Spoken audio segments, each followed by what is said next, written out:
Welcome to the Emily the Mystic Show.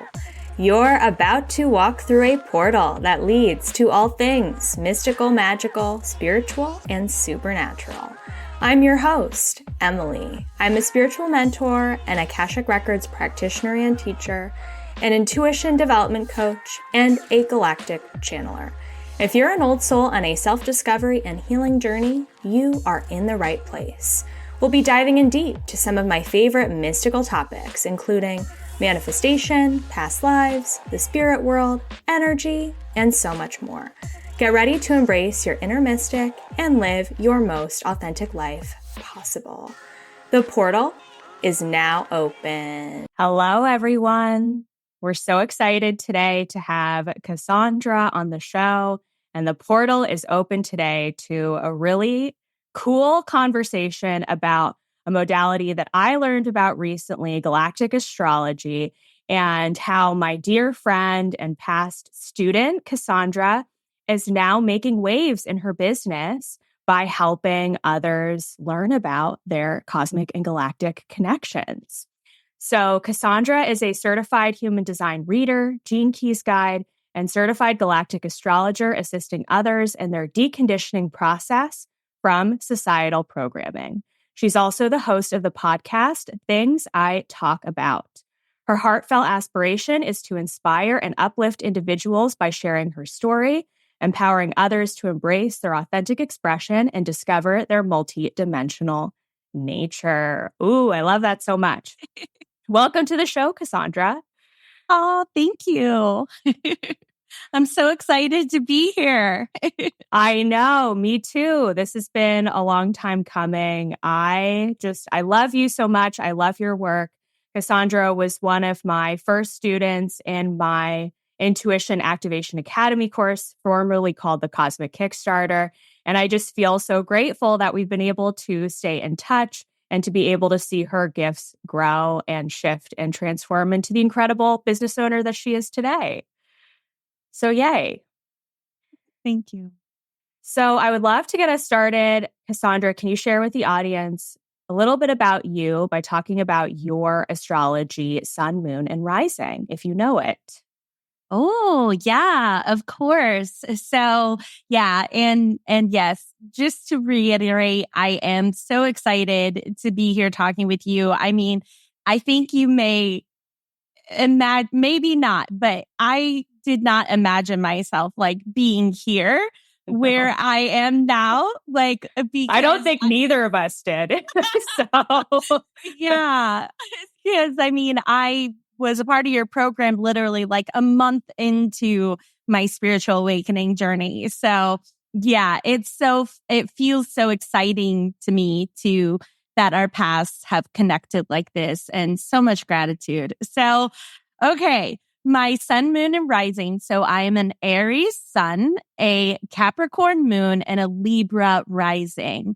And let me just say that it is interesting energy. I also have my midheaven in Cancer. So a lot of cardinal energy, a lot of ambition, a lot of, wanting to get things moving, get things done. Energy is a part of who I am. It's been a journey. I would have to say the hardest, most challenging part for me has been my Capricorn moon. I have lived a lot of my life in repressing my expression, which my moon is in my third house. So topics of communication fall into that as well. And I wasn't really comfortable with expressing myself. I felt like I had to look put together. And I felt like I was always kind of the odd man out and trying to fool everybody else that I had my shift, we'll say, together. And so that was hard. It's been hard when you think of the moon, which is that feminine, intuitive nature mixed with Capricorn, it's a really interesting combination to navigate. But what I love is, as you've talked about human design, in human design, this is connected to the gate 38, which is the warrior.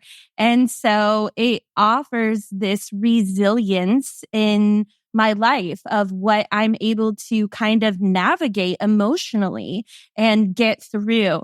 So what was, a challenging spot for me has now become what I feel a great strength. And in astrology, my sun is in my 7th house, which is also generally a challenging placement because your identity, sun, is in the house of others.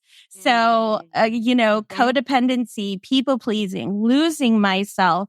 Where am I versus them, versus, Libra, grace, balance, justice was my 1st house. And so it's been interesting energy to navigate. And I mean,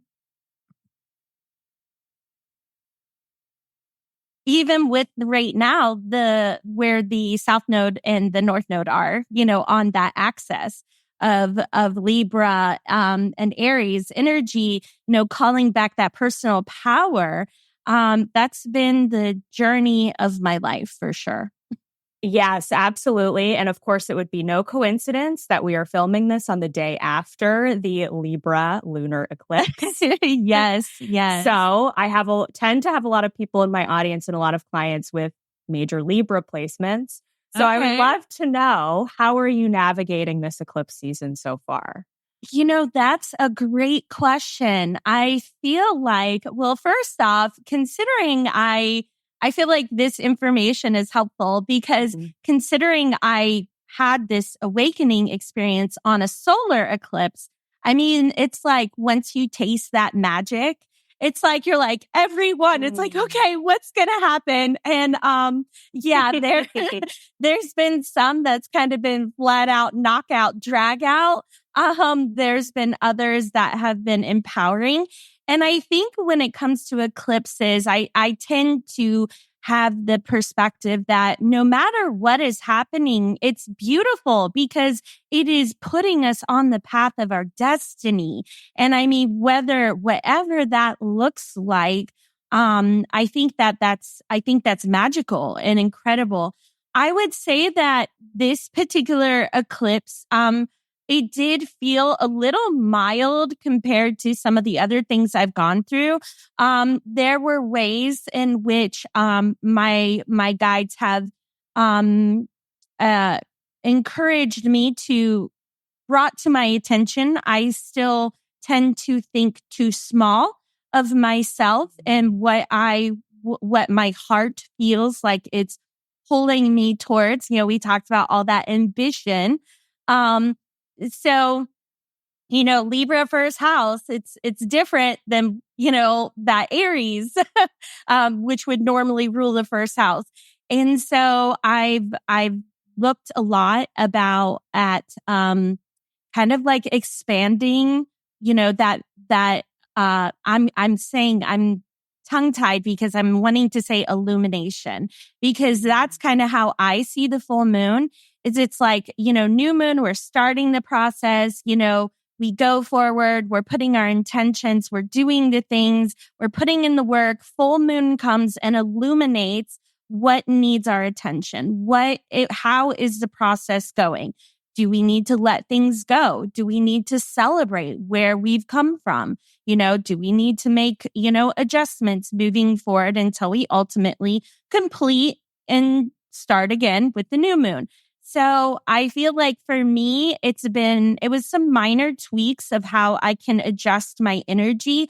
A lot of it looked like, if I am going to be the person that is traveling, what does my life need to look like now to create that energy to allow space for that to take place? What is not in balance? What is, we talk about shifting timelines, what in this timeline doesn't suit where I'm headed, and adjusting, making tweaks to that.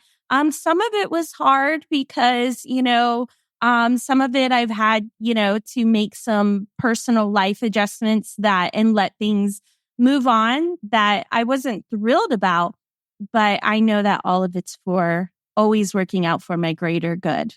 That is such good advice and so profound. And I can totally relate to a lot of what you shared, as I'm sure the audience can too. So thank you for that. And I would also love to know, as a human design specialist, what is your human design type? So I am a 4/6 emotional manifesting generator, which basically means that how I get along with others and relationships and willingness to connect is a big journey for me. Ultimately leading up to things that I will share as I age in life. And that I am not meant to have a linear path. So I'm meant to bounce around on all the different things my heart calls me towards.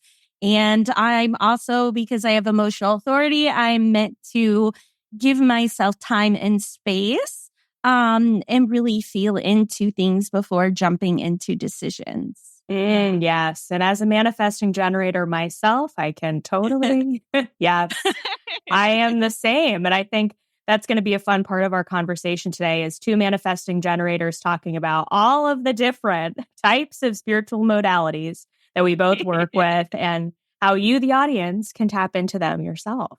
Yeah. So, Cassandra, let's get into how were you led into your spiritual awakening journey? What did that process look like? What were some of the things in your life that happened that led you to those spiritual awakening moments and began this spiritual business journey? Yeah, absolutely. So my awakening wasn't all that long ago, to be specific, June 9th of 2021. And it was, as I said, during a solar eclipse, although at the time I did not realize that was what was going on. It wasn't probably until I would say 6 months or more later, maybe perhaps, don't quote me on that, but it was a while after, let's just say a while, that I kind of, when something like that happens, I was raised in a religiously abusive home, kind of just fumbled through life. I was not entertaining any of this because it's sinful, Yeah. and how I was programmed. And so basically it kind of just sort of happened to where the essence of it was astrology based. There was, a lot to the story. I don't want to dive too deep into. But basically astrology was the essence. There was, through the period of the day, kind of this unfolding in a deeper way in which it wasn't like, oh, here's your astrology chart. Oh yeah, I don't know what that means, but yeah, it's kind of cool. It relates. It was not, it was so much beyond that. It was like this deep understanding, and like they say, the veil lifted. And I suddenly understood things that I had never studied before. And to kind of jump forward, I believe that that is true. I believe it was information that sort of arose within my light codes DNA memory, because I learned pretty quickly astrology, human design, any of the modalities I was drawn to. I quickly picked them up on and resonated and understood them on a deep level. So basically, it was like an overnight transformation. The next day, I saw a person. At the time I was working, I owned my own business in wedding florals. I saw one of the girls I worked with the next day, and she was basically like, "Who are you?" Wow. My husband, we were at the time almost married 20 years. Same thing. It's like, okay, where did this person come from? There was a lot of challenges navigating that. With any spiritual awakening, it's like magical rainbows and butterflies and fairies at first, and then it's like the real work sets in. And I remember being on calls with you and you pulling a card. This is your dark night in the soul, Cassandra. No kidding. Yeah. So there was a lot of deep healing and things that sort of had to take place with that. Relationships, some adapted, some left. But ultimately, my whole life was flipped upside down. My career changed, everything changed. But I wouldn't have it any other way. I love that so much. And I feel really called to ask you this because I know a lot of people in the audience come from religious backgrounds or religious households. And I know your life story is a bit extreme, what you went through. But I would still love to know, how were you able to heal from some of the experiences that you've been through in the past? And how has that led to your own spiritual belief system that you have today? Yeah, that is a great question. And hopefully I've written a book to share my story. I hope to see it published soon and currently manifesting it. And the reason why I felt inspired to write it is because it is hard. Like, it is probably, I would say, one of the most challenging things to come through, because when you are raised in situations in which you feel the very act of questioning whether this is right, am I being led properly, is an act of sin that you could be internally damned to hell for. The people that often in religious experiences, people are cut off from their family when they make these choices. Personally, I was disowned prior to making that choice. But that is, it's sticky. It's very sticky. I wish I had a better initial answer to say, yes, I recognized it and I went forward and figured it out. But unfortunately, it was not until my awakening that perspective shifted at all. I feel like I was really cosmically backed by it. And to that regard, I would say this, if to anyone listening or anyone that knows or relates to this, what I say is just the act of acknowledging it, that is enough to start. And because a lot of what I had to go through is I had to separate from that identity of, you need to be good, you need to be right. Like, my life would have been so much easier if someone would have said, here's your list, Cassandra, check these boxes and you'll be the good girl, the good daughter, the good wife. And well, yeah, there can be comfort in that. That's easy, but that's not evolution. That's not evolving. That's not growth. That's disconnecting us from source. So it can be hard to feel like it's safe and okay to ask those questions. And so I had to learn gentleness. I had to stop reprimanding myself like I was taught to get myself in shape. And I had to allow myself to feel whatever the hell wanted to come out. And I had to hold that portion, that space, and allow it, not avoid it, not try to instantly fix it, but first accept and acknowledge it. Because we can't spiritually bypass our feelings. We need to understand why we're having them. We have to accept and allow them to show themselves. And so I had to stop beating myself up, trying to look like that Capricorn moon that had it all together. And it's like, I say it's like a toddler that's trying to walk and, they fall down. We don't sit and yell at them. You stupid child, get up. What do you think you're doing? No, we have compassion and love and empathy. And that is what I had to give myself. And so the mixture of connecting to source, a willingness to say, help me. I feel something needs to shift. I don't know what that is. And then allow it to reveal itself to you. And then take notice. You could call this shadow work, meditation, self-reflection, whatever it is. Allow comfortable space to feel the things and let the things move through you. And with that comes clarity and alchemy. Whoa. I mean, everything that you just said is so profound and really just speaks to, we have this idea that going through the spiritual healing journey is going to be this magical, easy thing we're going to get all these signs and it's going to feel wonderful. And yes, on some level that can and does happen. But also there's this really deep transformation and healing and just dredging up things that you thought maybe, oh, I put this behind me, but in reality are really still sitting in the body. Yeah. And letting those things move through you. So thank you for doing the work. Thank you for being there to support those like myself during that process. Yeah. Of course. So Cassandra found me when I was holding my live Cosmic Kickstarter course, now the Intuition Activation Academy, which really teaches you about connecting with your intuition and your guides. And so how do you feel like that process really fit in with what you were going through? Oh my gosh, so much, so much. I will say in ways though, I've realized that I wasn't quite ready. Because while I felt very comfortable with you and your program, I was still so fresh on the journey. And there were things that like I had to go through.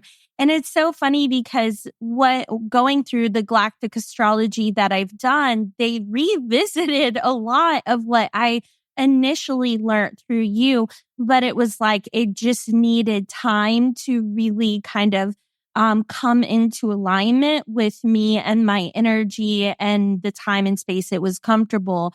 So like I can remember I learned about pendulum work with you.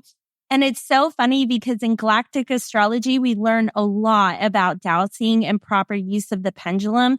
And they talk about one of the common themes of almost everybody that picks up a pendulum is there's this journey of beginning and then like losing that connection, feeling like the pendulum's inaccurate or like it's misleading. And then they put it down or they ask questions they shouldn't be. It's basically it's like learning what is in alignment to ask and proper handling procedures of such a tool, and then it's like and then you come back around to a more grounded understanding and respect for the tool. And, then it kind of takes off.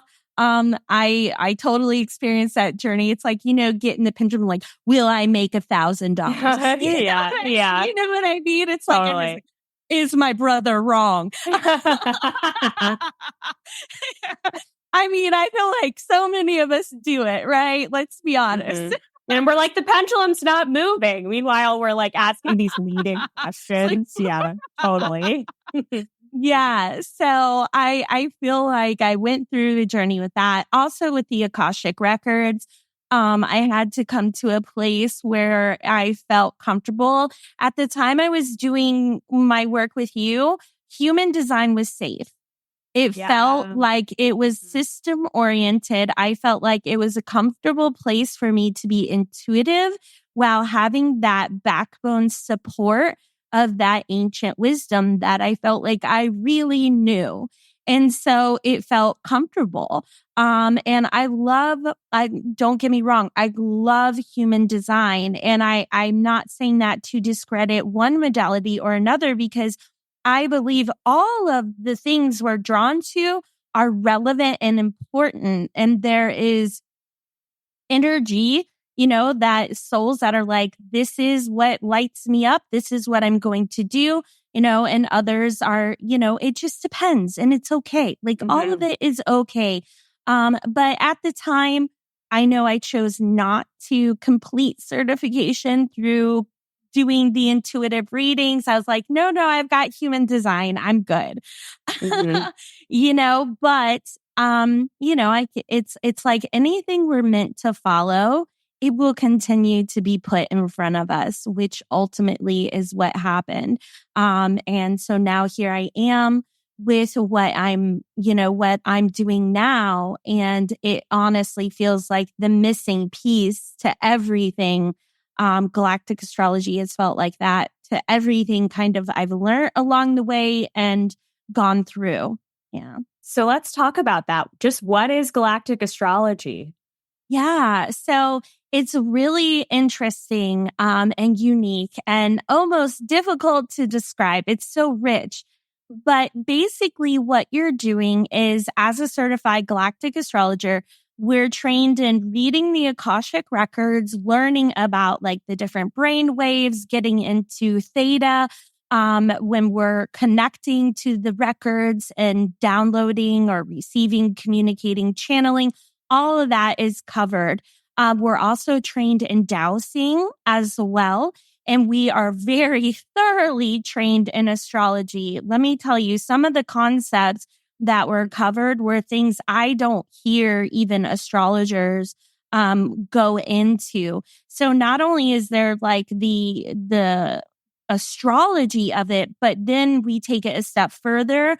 And galactic astrology is specifically focusing on fixed stars alignments.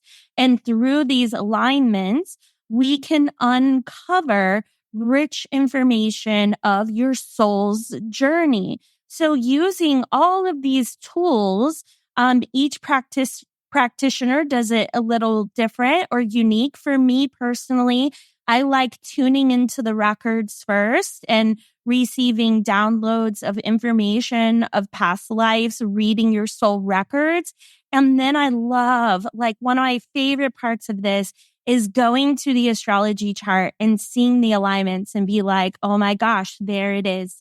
It lines up perfectly in ways I couldn't have even imagined.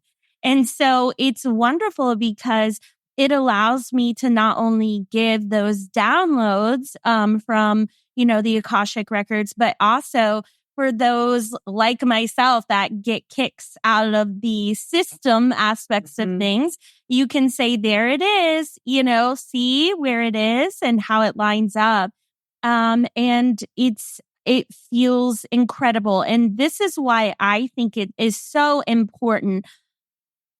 I feel like, for one, we're coming towards a time and place in which we're all being invited to prepare for there being advancements in communication with other ETs and galactic races. I think that there is a need for information to understand the different races, which is beautiful. Why, how you channel this information as well.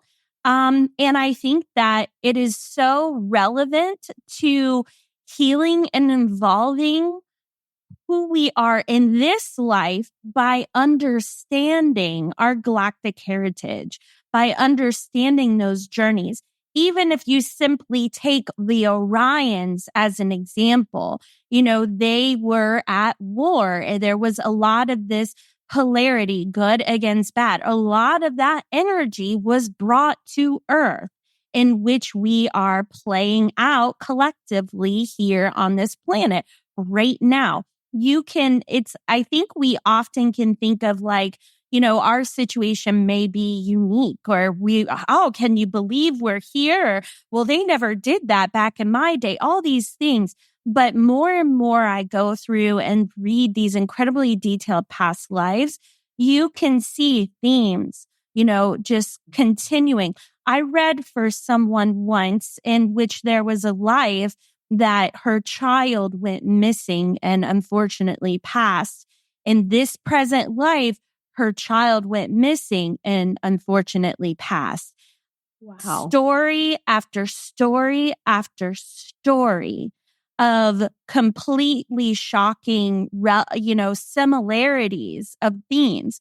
So it's like, when it happened then, and we're still playing it out now, if we can understand its origin point, sometimes that can offer us a lot more clarity on what is taking place now. One of my favorite things to do with galactic astrology has been actually relationship charts.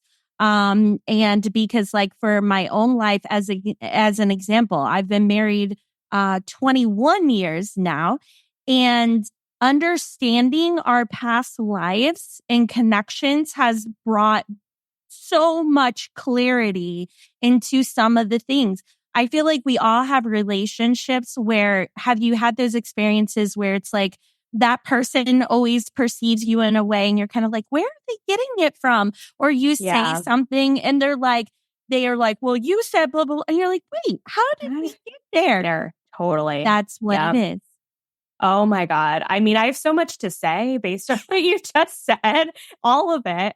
First of all, it's also perfect timing because the audience, after they listened to another interview that I did with someone who I took her into Anne Orion past life, and we were able to talk about the galactic trauma that she had been through, and also some of the dynamics that she's meant to really bring her experience from that life and bring healing into her own spiritual business now. Yeah. So there's so much, first of all, there's so much trauma that we can take on from some of these galactic incarnations and bring them into this lifetime. Yeah. And also, I just find it's so profound and so fascinating. And one thing I just want to address before we move forward is my audience will know that the way that I do my readings is by going into the Akashic Records and intuiting and using my own process for coming into what their galactic origins are, as well as where they've spent other incarnations, other lives. But the fact that there's a system out there where you can actually see in someone's chart and get confirmation that what we're intuiting through the records is true just blows my mind. Yeah. Yeah. And if you don't mind, I'd love to add a piece to of where that comes from. So ultimately, the system was introduced by someone called Julia Blaz, who is just like so intelligent when it comes to astrology. But basically, to keep it short, what happened was she is a certified QHHT practitioner.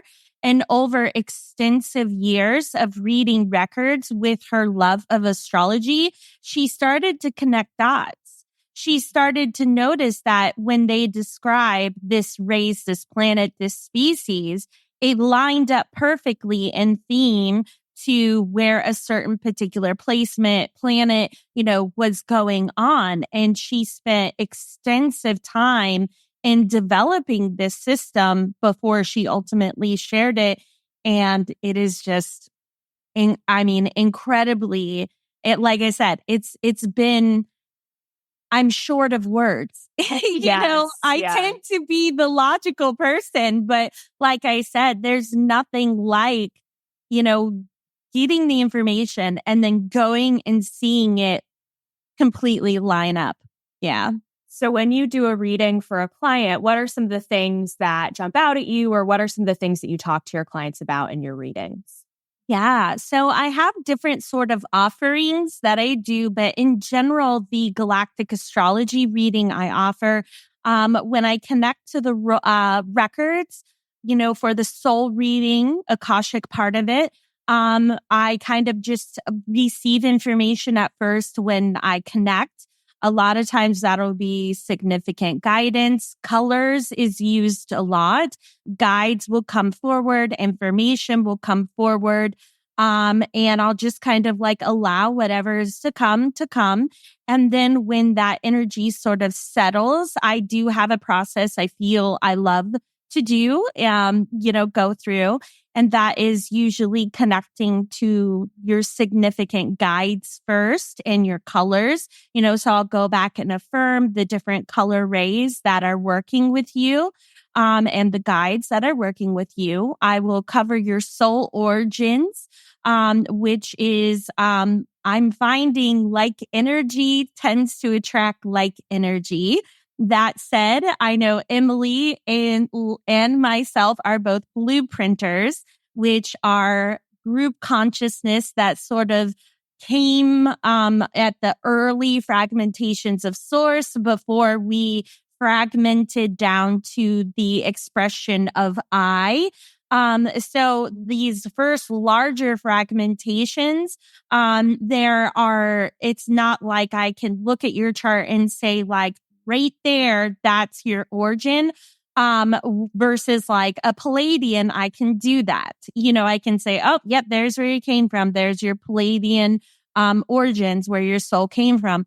But some of the larger fragmentations, like there are different things we look for in the chart to affirm it. Most of the time with a early soul, you're looking for a lot of portal activity or galactic placements. For angelic beings, you're looking for gold ray or white ray generally instantly come up, and then the royal stars also are there. There are other astrology things that can play into that lean towards sensitivity or themes of power or powerless. There's so many things. And interestingly, recently, I learned not only is there the angelic realm, but there's the archangelic realm. And I've heard people talk about the blue rays, which kind of confused me because like when you read about them, they make them sound like beings. Well, through the records recently, I've uncovered that what they're picking up on is the archangelic soul origins of the blue ray Michael expression. So I was like, that makes like so much sense. I've had so many questions about the Blu-rays, so thank you. That makes so much sense. Yeah, because I was like, it was like I didn't feel there is not that there should be placeholders, but I was like, where do I hear you talking about this, but where does this? Like, I was like, are you talking about like blueprinters? Are you talking about blue avian? Yeah, and people have asked me that same question. Like, who are the blue rays? Are they the blue avians? Are they the blue? It is it is holding the frequency of the blue ray expression, which is the human word we've given it is Archangel Michael. So the qualities of Archangel Michael are what these archangelic soul origins are as the blue rays. So, wow, fantastic. Well, someone in the audience needed to hear that. So I love that so much. And I would love to know, what are some other interesting things that you've discovered in your work with Galactic Astrology? What are some of the maybe big soul groups that you come across in the readings you've done so far? Yeah. Or just things that you think the audience would find helpful or interesting to hear? Yeah, absolutely. So one thing that I found interesting is I'm noticing that while a lot of people feel either intrigued by, drawn to, or feel connected with the Palladians, it's interesting because they are one soul group that I would say whether like if I pull a chart up and someone's like, oh, I thought I was connected to the Palladians, but there's no Palladian markers.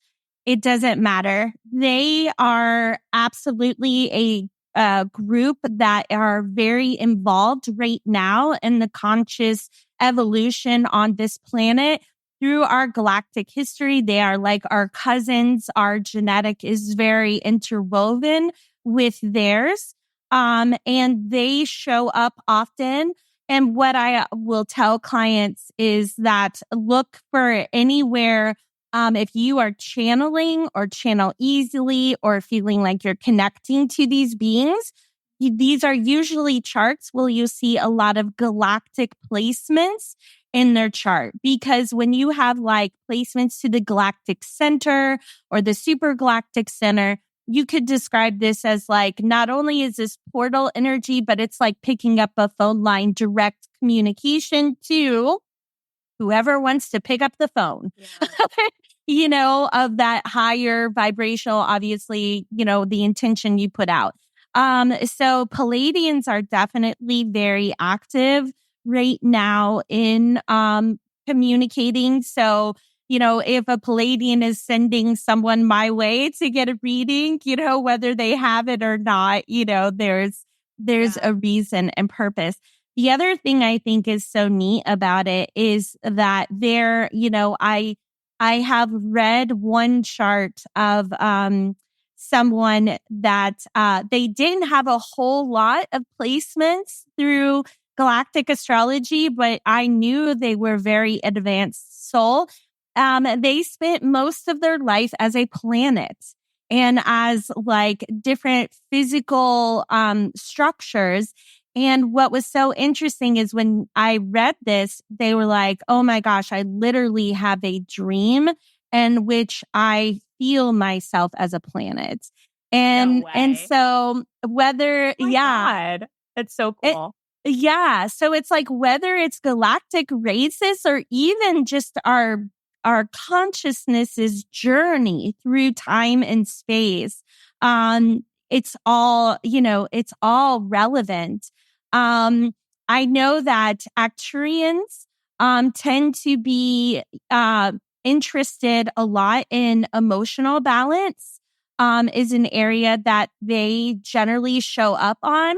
The other thing I think I'd like to say is I also think that it's important. One thing that when we're reading records or connecting, and especially for people interested in this, that type in, oh, who are the Acturians? And they're searching for information. Right.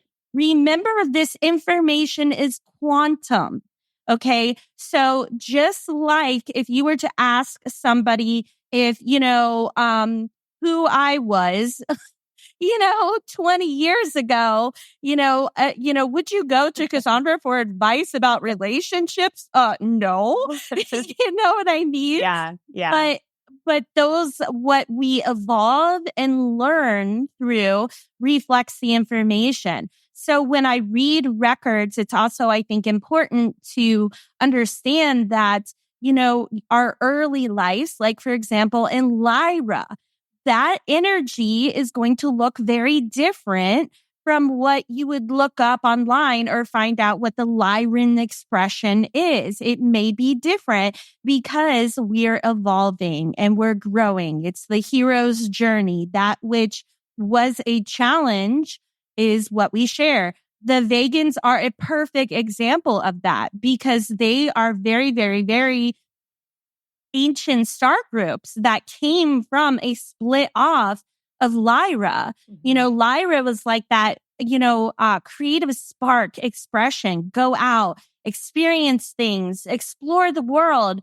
And the Vegans were like, I don't really want to do that. I'm more interested in, the feminine expression and spirituality. Okay. But they wanted to be close to source and felt like they could become more disciplined if they took out the emotional element of themselves, which ultimately came into be the gray beings. There's a long story there. But when you connect to the Vegans now, they've gone through that evolution process.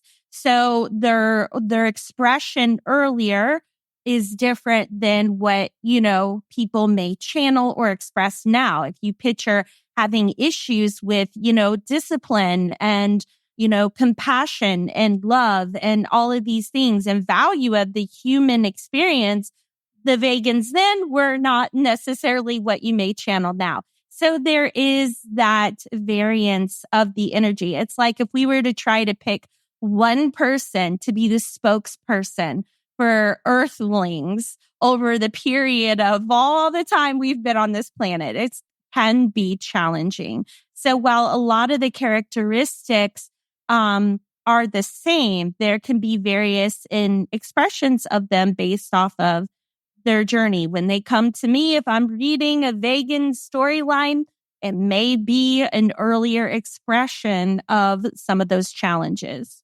And also, too, the way that gets translated into your human experience as a starseed, I think it's so different than if you're just going to Google like characteristics of being a vegan starseed, and you'll probably get things that say like super high dimensional and spiritual and and also how does that translate into being a human? Yes, exactly. Because that was their journey. Right. They tried to take out the human portion, and so, exactly. Yeah. So I think that it's all beautiful. It's all wonderful. And honestly, the best tool that you can have for yourself is approach everything with curiosity. Yeah, and definitely. Because if we don't get so set on this is what it needs to be or look like or feel like, and we can then just be curious, we're more like to listen a lot better to what is being spoken to us inwardly. Mm-hmm. And so how can the audience find their galactic astrology chart if they want to take a look at that?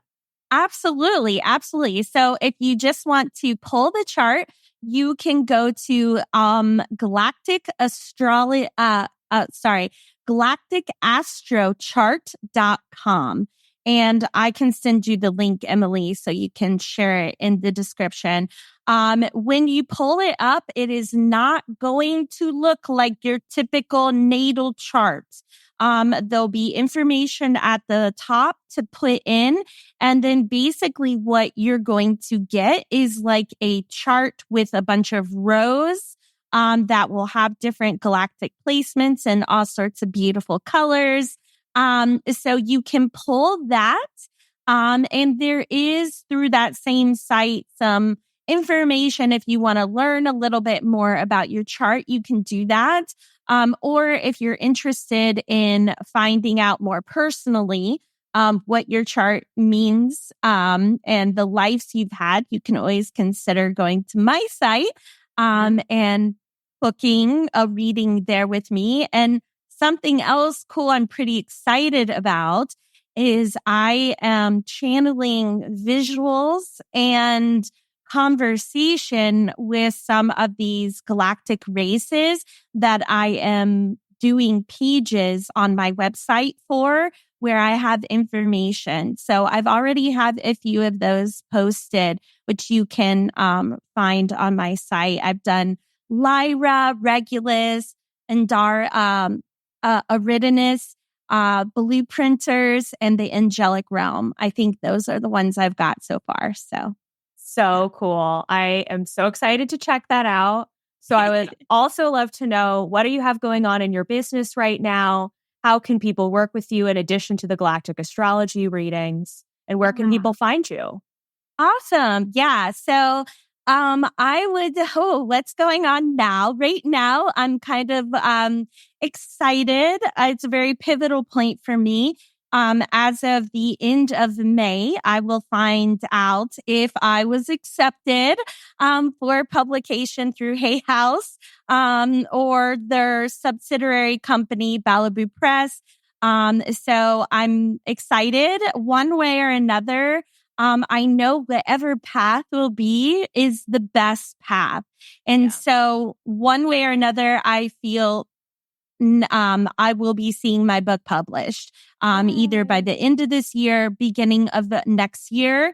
And so that is pretty exciting because kind of once that energy kind of shifts and completes, my next big thing I'm super, super excited about is I want to publish a galactic memoir. I have pages and pages and pages of past lives and rich, rich details of the different races and places that I've been, which is a wonderful, vulnerable testament to understanding, a entertaining way to understand how this information influences someone's life, which it's a great follow-up to the book I've already written. So I'm really excited about that. As far as connecting with me, I think, check me out on Instagram, on my podcast, things I talk about. And of course, you can check out my site, Cassandra, Deann, DEANN.com. And I do human design readings, the galactic readings. Also, if the galactic thing isn't your thing, which my guess it is, that's why you're here. I do also offer basic astrology readings as well as basic Akashic record past life readings. So, yeah. So cool. Such a wealth of knowledge and just so many high dimensional gifts that you've brought to us today. So to wrap us up, I would love to know, what does being a mystic mean to you? Oh, goodness. That is a good question. This has been something I've really had to come into. And if I'm being transparent, there was a time in which I, fell into, not saying there's nothing wrong to this, but, the quantum science perspective of, oh, this isn't spiritual. This is, it's like all of us can do it. It's just science.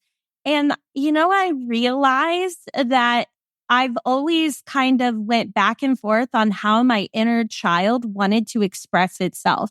That's been a journey for me. And where I've landed is my inner child says, screw that, right? Like, I want the world where, we can have the impossible possible, where, we can talk to trees or do whatever, we feel like can be. Being a mystic to me is connecting with all things, all time, all space, all creatures, and all of it being this beauty of what life is, and what life is meant to be. So to me, being a mystic, I would say is unity and harmony and authentic connection, like how it's meant to be. That's how that feels to me. Saying I'm a mystic, I'm connecting to the part of myself that knows. Oh, so good. So juicy. I love that so much. And I think we can all speak to wanting to sort of have a scientific way to prove our experiences. Yeah. And ultimately, there can be a time and a place for that, but it really takes the magic out of the human experience, Yeah. And I'm all about the magic. I'm all about the mysticism. So I'm so glad you feel the same way. And what is one tip or piece of guidance you would give the audience for living a more mystical life? Curiosity. And maybe that's just my Venus chart ruler in Gemini speaking. But curiosity, playfulness. It's all okay. It's all right. It's all, we want to polarize everything. And not to ruffle too many feathers, but I think even when we try to focus so much on love and light and I'm, getting to this point, I honestly feel like we are here to unlock our fullest potential and to create and to be the mystic, to be playful, to be that inner child that's exploring this realm and finding that middle place to be both. Like we talked about the Lyrans and the Vegans. They had to find that you had to alchemize, both of those expressions. And so I think when anything we can do to detach from this happened to me because I did something wrong. If I don't do this, I'm going to miss the boat. If I did this, I distracted myself from my true path, or, if you're doing that, there's for a reason. And as long as we just have curiosity and a willingness to entertain the perspective of wanting to evolve, we're going to get there. I really feel that with my full essence of my being. So Me too. Yeah. Curiosity. It's such a good answer. My Gemini moon loves that answer. So thank you. Yes. Well, thank you, Cassandra, for bringing your wisdom, your curiosity, all levels of you and your high dimensional self to this podcast today. Thank you. Thank you. All right, audience, thanks for listening, and I'll see you next time. Bye for now. And I just want to leave you with one final message before we end this episode, which is that I had the pleasure of receiving a Galactic Astrology reading from Cassandra herself. And this reading really was a beautiful turning point for me on my journey. I was shown galactic connections that I had no idea existed for me. And those galactic connections really opened up a whole new doorway for me of self-discovery on my journey. The reading itself is so cool because Cassandra's not only going to take you through your cosmic and galactic connections, but she's going to give you some really detailed information about a few of your galactic past lives. She's going to tell you who some of your main spirit guides are on your team. She's going to share with you connections that you have to the different colored rays of light. She's going to share with you different spiritual gifts that you have. There's so many things that you're going to learn in this reading that, especially if you feel like you've kind of hit maybe a wall on your spiritual journey, or you're not really sure where to go next, and you feel like you just need a door to open for you that's going to help you discover something new about yourself, I couldn't recommend this reading more, because it really was such an activation for me in so many ways. And again, like I said, this reading really kicked off my year in 2024, which has been an incredible year for me so far. And I feel so grateful for Cassandra and her gifts. So I wanted to share that with you as a personal little thank you note to Cassandra for doing this reading for me. So if you feel called to book a session with her, I will leave the information below in the show notes. So thank you so much for listening to this episode, and I'll see you next time.